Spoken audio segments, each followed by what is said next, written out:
Good morning, everyone. I'm Razr. Today's video is going to be a little different than normal. This is my lovely wife, Karen, joining me today. Normally, Hi. she's behind the scenes doing my editing and things like that. So today we're at the Hershey 2025 RV show. Video is going to be a little different. We're actually looking for a new RV.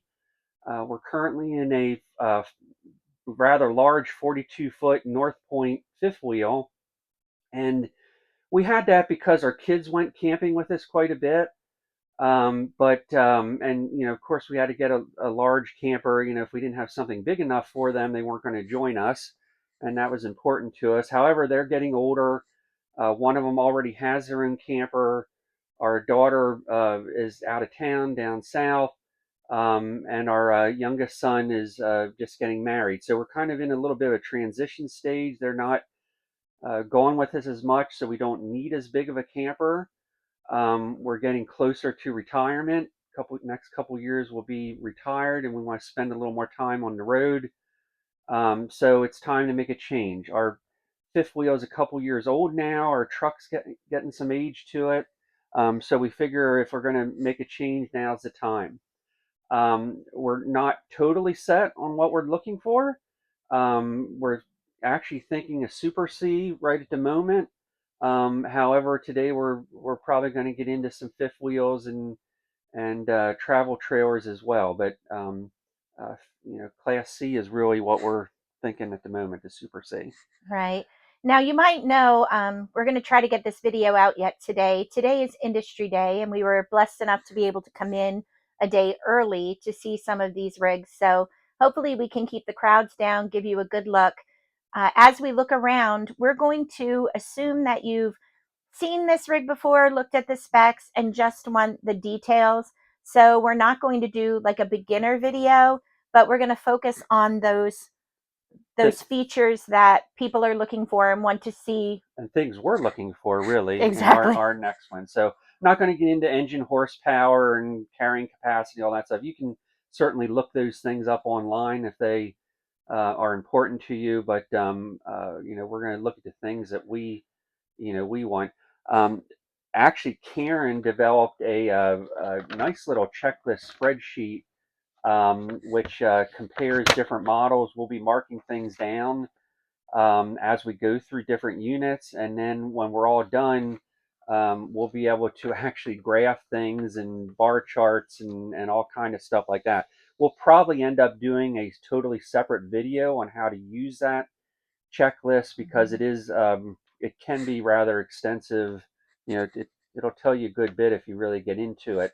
So we're not going to get into the checklist a whole lot. Except Um, that we do have it linked on Ray's Linktree. So if you check in the video description, you can go in and get a copy for yourself. What's nice about it is it's all on your phone. And because you can share a Google spreadsheet, Ray and I can both input information. So we have everything down from the tank sizes to the carrying capacity and things like what kind of storage in the bedroom, the number of bathrooms, the latch quality, heated recliners or electric recliners versus manual recliners.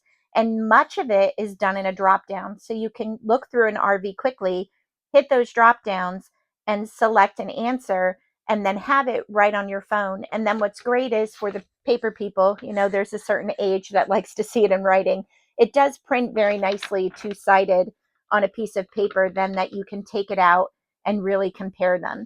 And then if you want to get tricky, there is a little dashboard where you can compare with bar graphs. And I have those started for you, but you wouldn't have to. You can use it simply as a checklist, a way to record information. Lots of people use their notes, us included. We tried that before. And the problem with that, it's just one big long list. It's very hard to find what you're looking for. So if you use our checklist, you can go in, quickly do the drop downs, and then have that at both of your fingertips at any time. so yeah, I would check it out. It's pretty cool. So jumping in, what are we looking at? So I think right now the Super C is at the top of the list. Um, we don't particularly like Class A's. I know there's some advantages to them. Super C, what I'm looking for is I feel it's a little bit safer. You have the engine and all that mass in front of you. If you're in an accident, that's the first thing at the accident instead of you being sitting in the front of a Class C or a Class A. Another thing is I like for maintenance. If there's an issue, you know, a lot of the ones we're going to be looking at today are either on the Ford chassis or the Freightliner S2RV, and you can get those serviced, you know, almost anywhere. Mhm. It's you know when you're out along the road, and the service guy pulls up and sees a like a diesel pusher, it just creates some other issues. Whereas we can get into a Freightliner dealer or a Ford dealer, and all they got to do is open the front hood up. It's nothing weird to them. They can maintain it much easier. They also these chassis have a much higher towing capacity, so we're figuring on probably towing our Tahoe with it. We have e-bikes that will probably go on the hitch of the Tahoe if we can't get them inside. And then we also have a Cricket golf cart, which we'll probably do a video on the Cricket golf carts too. But if you're not familiar with them, they're a smaller size and they actually fold up, and that would actually fit in the back of the Tahoe. So we can take that along with us. So that's kind of what's important to us in a Class C. Certainly a fifth wheel. The reason we're looking at them is there's just so much more room. Feels like Um, home. Feels like home when you're in a fifth wheel. And actually, our fifth wheel we have now, one of the things we like about it is that the front storage compartment is big enough that we can get our Cricket right Mhm. inside that front storage compartment. So there's other fifth wheels that we're going to look at a Brinkley later on that actually has an office in the back that we think we could get our bikes in. So those are some advantages of a fifth wheel. Tanks are usually much bigger in a fifth wheel if you're going to do Mhm. boondocking, and you have so much more real estate on the roof to get solar panels. In a fifth wheel. Travel trailer is interesting to us because we could get a little bit lighter truck that rides better, and then put a cap on the back, a topper, and then our Cricket and bikes we could actually put in the bed of the truck and have everything inside for security and keeping them safe. So that would be a reason to use or to get a towable. I think towables are probably at the bottom of the list, but we're going to look at one or two. So It's, hang in there with us, guys. We really don't know what we want, but we know we're ready for a change. So if you have some ideas, drop them in the comments. Help a couple out here who's just looking to change up their RV life a little bit.